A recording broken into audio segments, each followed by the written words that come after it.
Shalom, Kal Halalim La Yahweh Bahashem Yahweh Shai, Waharachak Wadash. Double honors to the apostles, bishops, and elders of GMS who I learned this truth from. And salutations and blessings to you elect out there, starting with the 144,000 on down. So this lesson is going into pretty much the occult nature of this so-called technology that we are all using. You know, the left-hand knowledge of E, right? You Edomites. And this is just an image of a computer chip, and it says on the caption, why do circuit boards and demonic sigils, sigil is just a Latin word which means like a seal or sign, look similar, right? And that's true. There's a lot of when you look at these computer chips, right, these microprocessors, and we're going to get into the terminology of these so-called technological terms, right? Internet and computer terms. They resemble a lot of ancient signs, demonic, occultic signs, right? It says cellular devices are scrying mirrors and tools used by demonic entities to influence thought patterns. Okay, and you can see that certain examples here. All right, now let's go to the book of Nahum 3 and 4. Because of the multitude is a plural, is many, right? The multitude of the whoredoms. Whoredom is adultery, right? Whoredom, that's fornication, right? Adultery. So it says the whoredoms of the well-favored harlot, which is what? Babylon the Great, known as America today, the mistress of witchcrafts. See, that selleth nations through her whoredoms and families through her witchcrafts, right? These other nations get in bed with America, and then they start adopting their way of life, their technology, which is occultic, their influences and ways of life, their philosophies, you know, their so-called cultural norms, their ideas, right? In the NLT, it says all this because Nineveh, which is a code word for America, Nineveh was the capital of Assyria. America is known as Assyria today. Okay, the beautiful and faithless city, right? It's a beautiful place. People come here to get rich, to get money, to start their life, to be who they want to be, to do the things they want to do, right? At one time it was beautiful, but it's a faithless city. It's a complete hellhole pretty much, right? It's a whore that's adorned in scarlet and purple colored garments representing royalty and nobility, but it's a whore. Essentially, it's just a whore, right? Mistress of deadly charms, enticed the nations with her beauty. She taught them all her magic. See? She taught them all her magic, enchanting people everywhere, right? So that, again, that's going into different trade agreements and the technology and different industries that America brings into those countries, right? And of course, as I said, technology, microprocessor chips, all these different things is part of that. And we all use the internet, right? Now, the internet was really set up by the Most High, Yahweh Bashem Yahushai, to gather the tribes, as it says in the book of Job, right? Real quick, let me get that unicorn.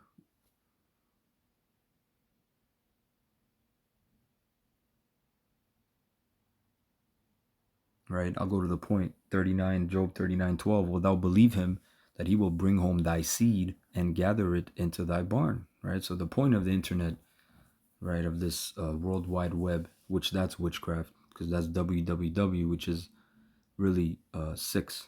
It represents 666.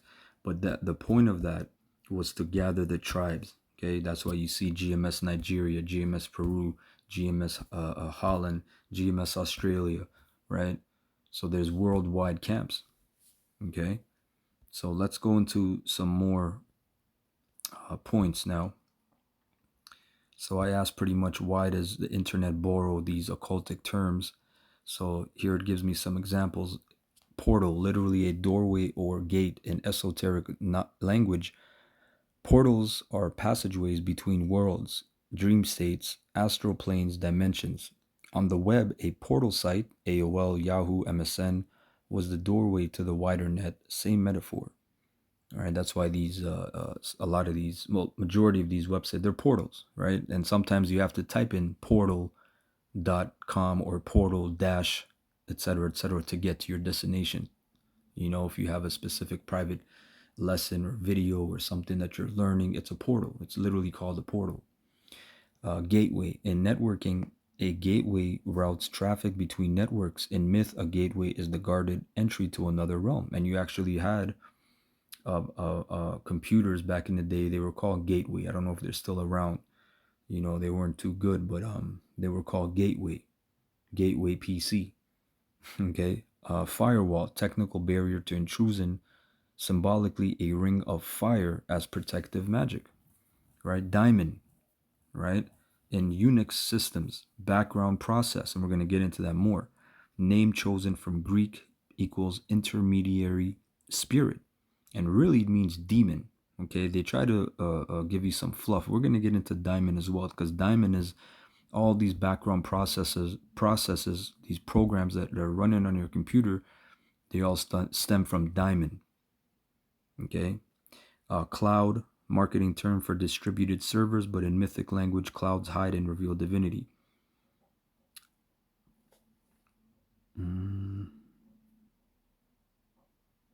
God. So it tries to kind of play off too. This is chat about the fact that oh, it's just a coincidence, but then you catch it because sometimes it'll tell you. So now look at this. This is diamond. In computers, this part is real linguistically. In computing, a diamond is a background process that runs unseen. It performs tasks without direct human control. It wakes, listens, responds.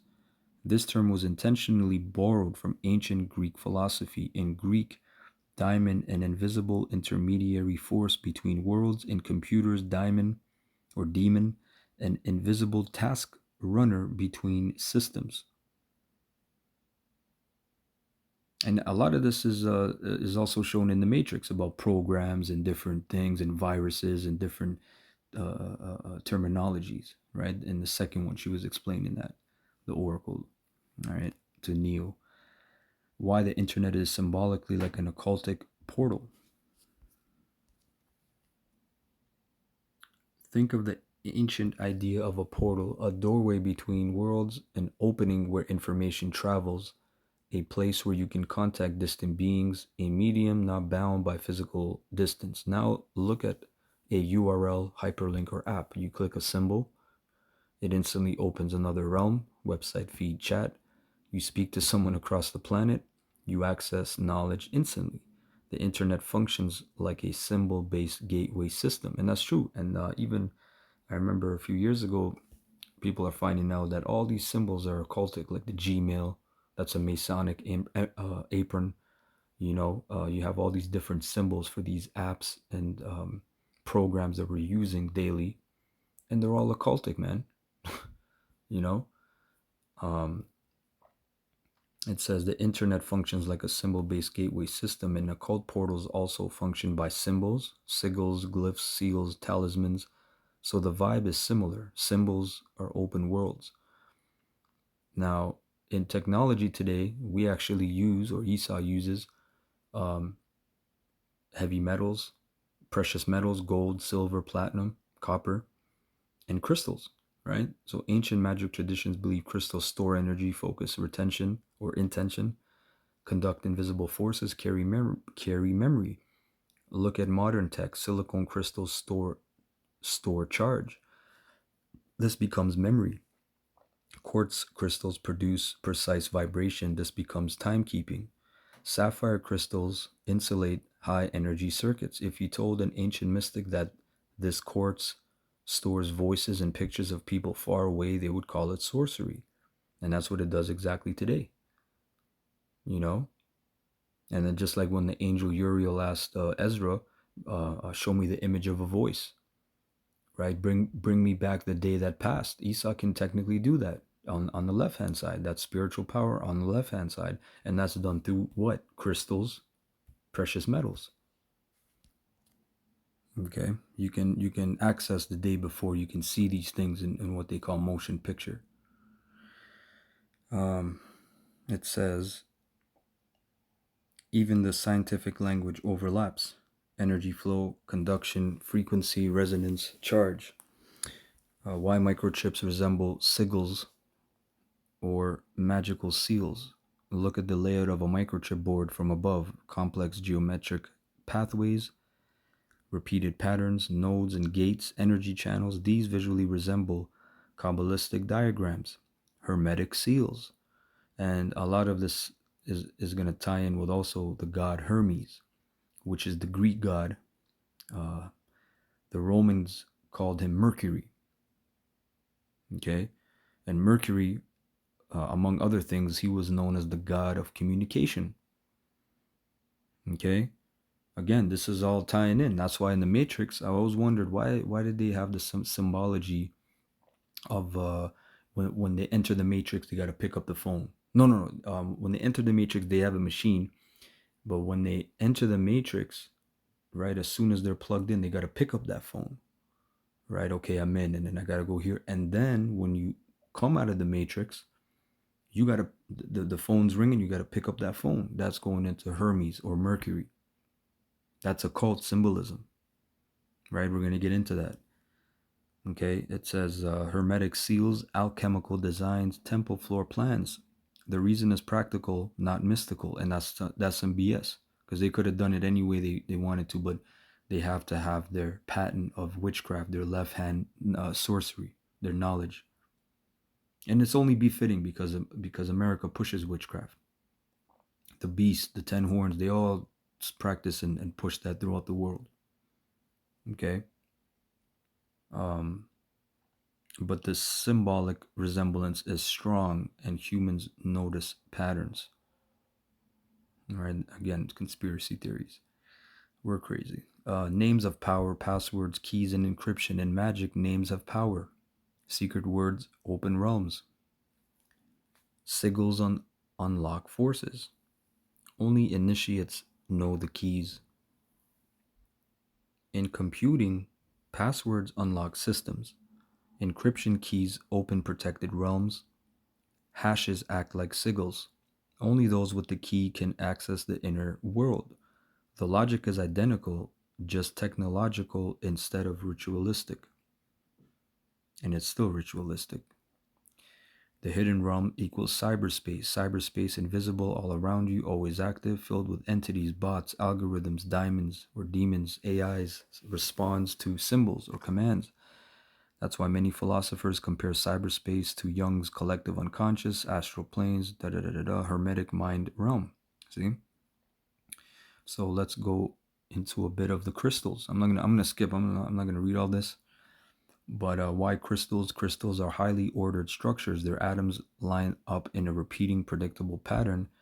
This gives them stable and controllable electronic properties, which is why they're used in chips and electronics. Right? You got silicone crystals, quartz, sapphire, which sapphire is fucking expensive. Why metals like gold, silver, and copper? These are excellent conductors of electricity because their outer electrons move freely. So all that old technology, urim and thummim, um, when you look up a thing called the Baghdad battery, which is evidence of ancient electricity, all these different things, they all either were on the left hand or on the right hand. Okay, they all use the same thing, right? That whole thing about, oh, the crystal ball, I can see it crystal clear, because it's all dealing with the same thing. It's just either a left hand side or a right hand side. The crystals aren't wicked. We're gonna have crystals and stones and gems in the kingdom for various reasons. Okay, it's just how this devil uses it in this time, right? So gold, silver, copper, why platinum, palladium, and rare metals? These are used in specialized electronic and catalytic roles. Okay, so even the screen that you're using, those are crystals. Or the LED or LCD, liquid crystal display. Why crystal specifically, not random material? Because in a crystal, electrons move in a predictable energy band. This is what allows engineers to design semiconductors, control current flow, insulators, block current, or conductors carry current, all within one microchip by arranging crystal structures and impurities at the atomic scale. You might notice that the same elements ancient civilizations prized for beauty, rarity, and conductivity, gold, quartz, sapphire, now power modern civilization. It's as if the most noble elements in the earth also carry the most stable and refined energy behavior, making them ideal for transmitting information, not just electricity. And this company here, ASML, is the pretty much the pioneer. It's a Dutch company of microprocessors or microchips, and you can see there's symbology here, the cross, right, for Tammuz. Okay, and it can also be a sigil. This looks like an ancient sigil. The way it's kind of like a square but tilted, which is a different shape now. I don't know the name of the shape, but then they changed. This is 1984, right? So they came up in the 80s, and then they changed it to this, which this, I can see looking maybe as a snake or just a slit for a portal or a different realm. Okay, but it's just that symbology, right?